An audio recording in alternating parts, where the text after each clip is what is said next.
अबदेखि आउने सालदेखि हामी जति पनि यो कन्टेन्ट क्रिएटर छ, रिल्स बनाउने छ, क्रिएटर प्रेनर जति पनि छ उहाँहरूलाई चाहिँ हामी सरकारको कुनै पनि योजनाहरूलाई है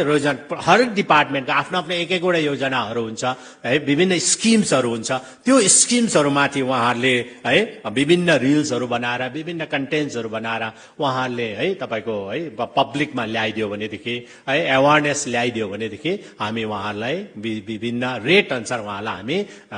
के अरे तपाईँको उहाँलाई हामी क्यास एवार्ड पनि हामी दिन्छौँ। यो चाहिँ म आइपिआर डिपार्टमेन्टले एउटा सेल बनाइदिनुपर्छ यो, ताकि उहाँहरूको पनि एउटा व्यवसाय हो नि, उहाँहरू बिचारा रिल्स बनाएर उहाँले व्यवसाय गर्दैछ भनेदेखि उहाँहरूलाई पनि हामी त्यो उहाँले नोकरी माग्नु छैन, कुनै पनि सरकारले मलाई इम्प्लोइमेन्ट देऊ भनेर पनि छैन है। त्यसले गर्दा उहाँले त्यो क्रिएट गर्ने भाइ बहिनीहरू हामीले हेरेर उहाँहरूलाई हामी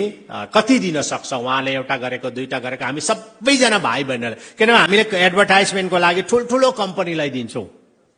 हाम्रो पैसाहरू ठुल्ठुलो कम्पनीमा जान्छ। तर त्यसको बदलीमा चाहिँ हाम्रो यही कन्टेन्ट क्रिएटर, इन्फ्लुएन्सर, रिल्स बनाउने जति पनि भाइ बहिनी सिक्किमको उहाँहरूलाई हामी दिन चाहन्छौँ। यो होइन सालमा कति हुन्छ हामी है हाम्रो बजेटमा हामी राख्छौँ, अनि यो हामीले चुनावको समयमा घोषणा गरेको हो। यो उहाँहरूको एउटा इम्प्लोइमेन्ट जस्तै भयो उहाँहरूलाई, उहाँहरूले पनि केही न केही सरकारबाट सहयोग पाउनको निम्ति हामी सालमा उहाँहरूले बेसी होइन 2 लाख 3 लाख नै पायो भने पनि उहाँहरूलाई केही न केही त सहायता हुन्छ।